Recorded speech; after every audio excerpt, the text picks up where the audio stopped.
Hey folks, SMK Gaming here. I've got a very different video for you today, something that's quite personal to me, and I just want to let people know what's been going on with me, especially during lockdown. It's got progressively worse during lockdown. I've had it all my life, but it's kind of been changing over the last 5, 6, 7 years. Some may have picked up on it. I don't know. I want to thank those that have been sending me messages of support recently. It's nothing really serious, but thank you. It means a lot. I have ADHD, attention deficit disorder. There's various different types, but to better explain it to you and how I've been trying to deal with it all of my life, I was diagnosed with ADHD whenever I was quite young.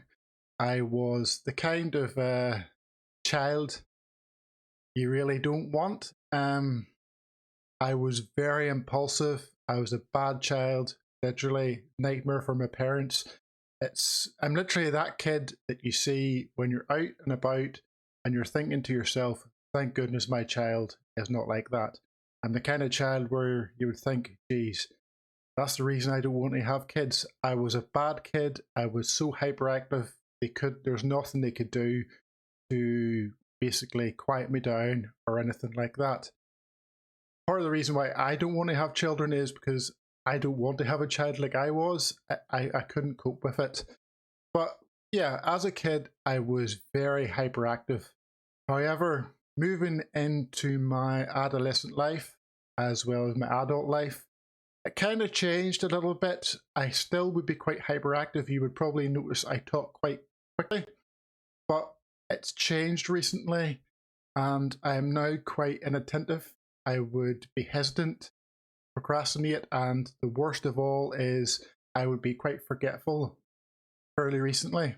To give you examples, my mind is always on the go. It is constantly racing, like constantly thinking things in my head. That's why I can't sleep at night. It's why a lot of the time I seem to be on autopilot when I'm walking around. When I try to quiet my mind and go outside to walk the dog, it's like I'm on autopilot.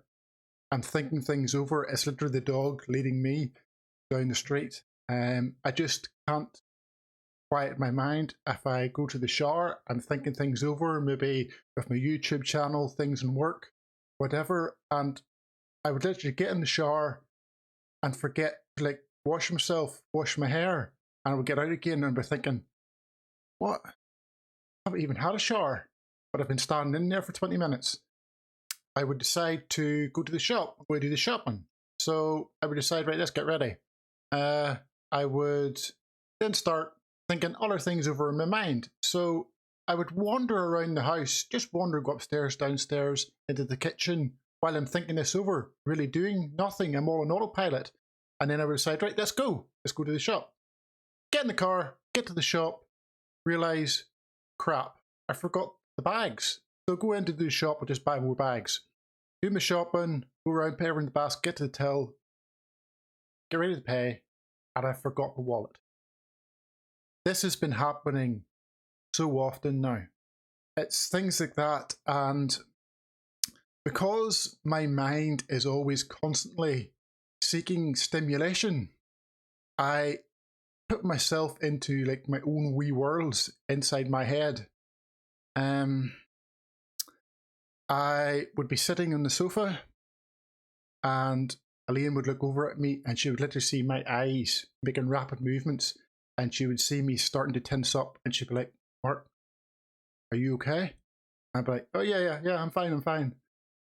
I would be completely engrossed in something in my head. Like I am such a good visual person. I can really visualize these things in my head. I could be walking down the street with Elaine. I could be holding her hand, but I'm again in my own little world. Something could be making me angry that I am seeing in my head, and I would start slowly tense up my hand, and I'm literally starting to then squeeze her hand really, really hard. And she'd be like, Mark, like, what's going on? And I'd be like, oh, no, nothing. I've only recently opened up to my other half about this, and that's probably because this has been all my life. This is going on in my head all of my life, and I never really thought to tell anyone about it. It was just me. It's the way my life is. It's normality for me, and I never ever thought about thinking about telling her this until recently, like literally only about a month ago. And she was saying to me, Mark, how can you live like that? How can your mind constantly be on the go and racing like that? And it's just the way it's always been. She says, you can get help for that. And I think it's come to the time where, yes, I would like some help with this, because it's the sleeping, not being able to sleep at night, 4 or 5 hours sleep max. And that's on a good night with me getting sleep. Other things, it started to affect my relationship. It's affecting my working life. If I'm in work and I've got tasks to do, carry out my tasks, do them well. But during the quiet times and whatnot, I really struggle. Like, what do I do? So I would be on my phone walking down the hallways and work. I'd sit on the computer and work. And it probably gives the appearance that I'm being quite lazy. But my mind, my brain, I need some kind of stimulation, because see, if I was to be in a room with no TV, don't have my phone, nothing to do or whatnot, literally you would start seeing me doing this. You'd probably notice me biting my nails when I'm streaming quite a lot. I would get so irritated and restless. It can get really, really quite bad. I just mentioned there about biting my nails. You'll probably find when you see me streaming, if the game's just finished, okay, so I'm thinking in my head, what do I do now? So I need some kind of stimulus, especially if my chat isn't being particularly chatty during that stream. You'll see me, nails in my mouth, you'll see me moving around in the chair. You might even see me get up and leave the room. I'll say I need to go to the toilet or something like that. And I do go to the toilet quite a lot. But sometimes it's just get me up out of the chair and doing something, People keep saying to me, you're really good at engaging during your streams. Even during intense moments in game, you're still talking with your chat. But that's because my brain is in overdrive all the time. That's really, really easy for me to do that. I seek that. I seek that, constant stimulus with the game and, talking to the chat, making sure the stream performance is okay with all 3 monitors. This is what I am really good at. I'm really good at multitasking that way. But again, outside of the gaming, that overdrive is causing havoc with my life. I've been trying to let other people know about this as well. Some of my work colleagues now know about it, just so they have an idea of why I react to some things the way I do, because I can be quite impulsive as well, and I've tried to draw that in a bit and not try be as impulsive, think on things maybe for a few days before acting on it, because as you can see when I'm streaming, sometimes I can say things and get quite angry. If something has made me particularly angry, I will think on it for days and days and days, and that's not healthy. Because I seek that constant stimuli, I have been doing so much gaming. Maybe not streaming it, but I've been doing so much gaming, and my health has deteriorated over the last 2, 3, 4, 5 years because of it. I've put on so much extra weight, especially during lockdown as well, and I need to do something about it.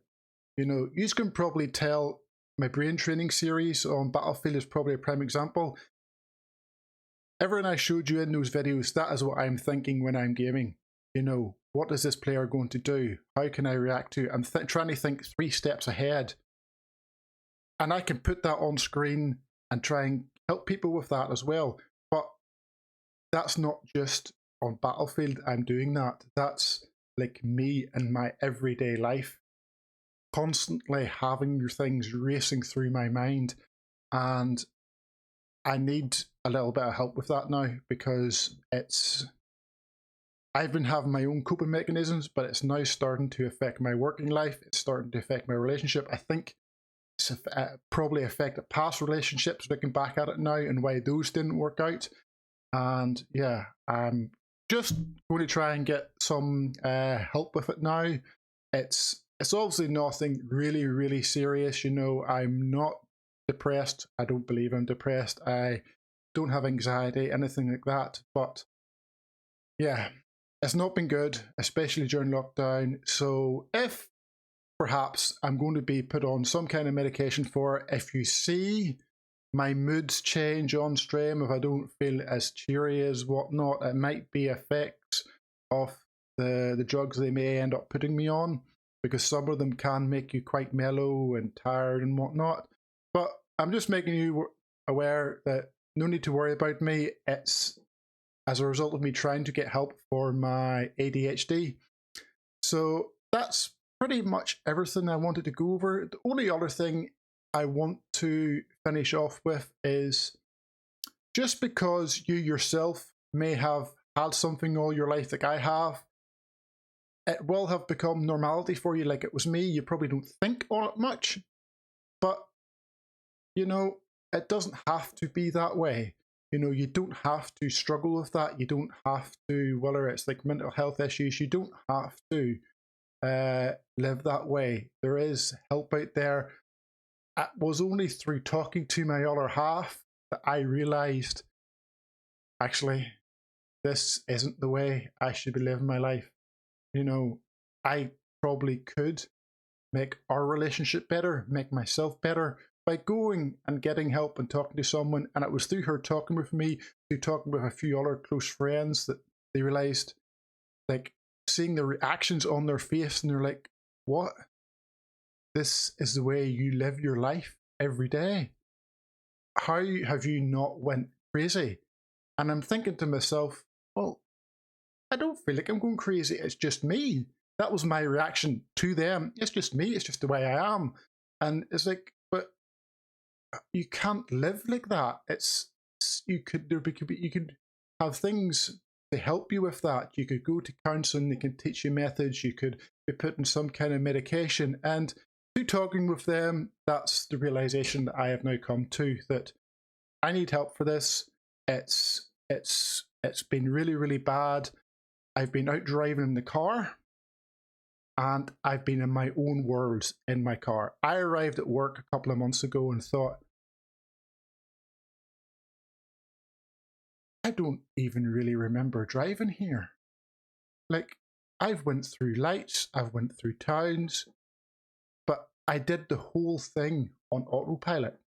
Literally got in the car, I could have been thinking about a YouTube channel, something that made me angry, a TV show, anything. I just went into my own world, and clearly, that's also quite dangerous. I can't be doing that. I could hurt myself, I could hurt others on the road. Yeah, that needs to stop.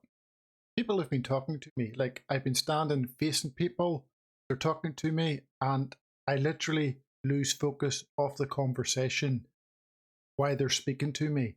I'm literally in a daze looking at them, and I probably appear so rude, and it's probably a really weird and awkward situation for them also. Again, I want to try, and it's probably not going to stop happening, but I want to minimize the occurrence of it happening. And that leads me on to another thing here as well. I've never shared this either. I'm dyslexic also. Some may have picked up on it. I am probably the worst person you've ever seen at pronunciating words and people's names in the live stream chat. I've kind of put it off like I'm just bad at that, but no. Sometimes, literally, what I see is probably not as what is there. I probably said that the wrong way around there as well. But yeah, I'm dyslexic also. So when I was at university, I didn't tell Emilio. I probably would have got a first class honours degree instead of a 2-1 if they had known, because she would have been given more time during exams and for coursework and stuff. But again, I didn't want any special treatment. I didn't want people thinking, my peers, my classmates thinking, oh, look at him getting a little bit extra time.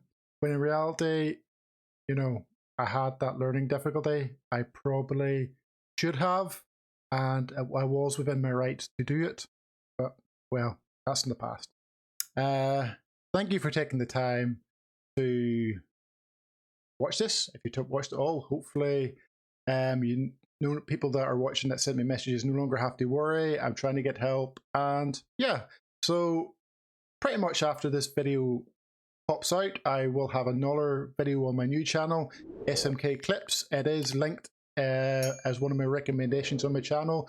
Folks, please go over there, give that channel a sub also. It's where I'm going to be putting really short clips, like 20 seconds, 30 seconds long maximum, of various different types of gameplay, funny things, and only in Battlefield moments. There will be probably some Call of Duty stuff there as well.